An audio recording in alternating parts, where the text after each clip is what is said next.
What are your favorite ways to rebalance hormones after birth?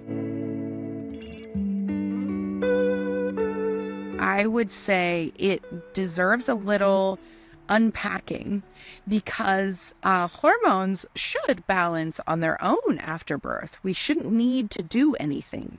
Now, that doesn't mean that we don't have to. We have a ton of endocrine disruptors in our water and food supply.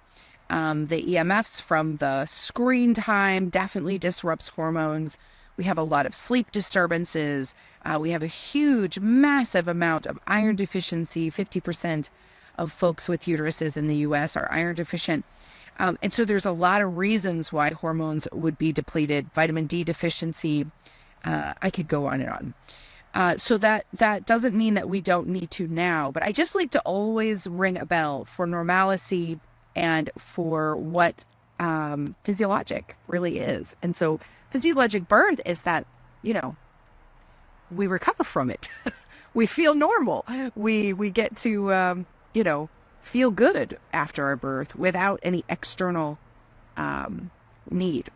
But if we have someone who's depleted, I think it's very important that we understand that it's actually their hormones. Oftentimes, people's hormones are functioning normally, but there are other systems that are dialed down because of their nutrient deficiency.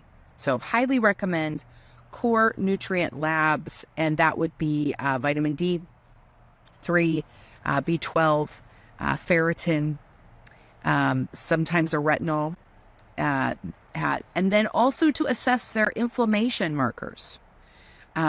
So I really like to see the ESR and CRP test.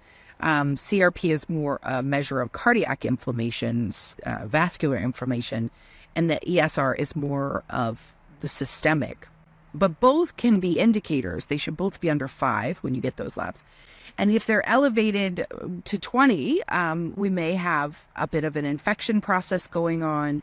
And that can be dealt with, that can be looked at. We may have sort of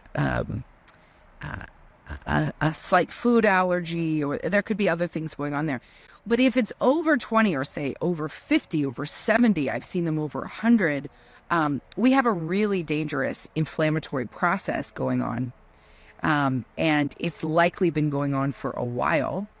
And dealing with the chronic inflammation and the why of the chronic inflammation can be the solution. And we don't even need to mess with hormones.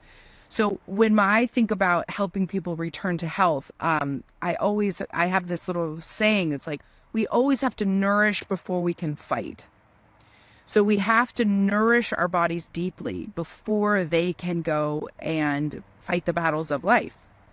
And and this is why core nutrients are so important. If the core nutrients are deficient, then we have to nourish first before we can fight those battles.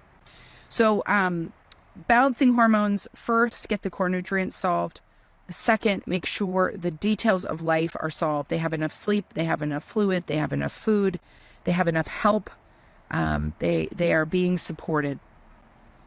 And that, honestly, 95% of the time solves the issue, unless we have some kind of, actual hormonal imbalance. But I have to say, still, if you go back and solve the core nutrient problem, it usually solves itself.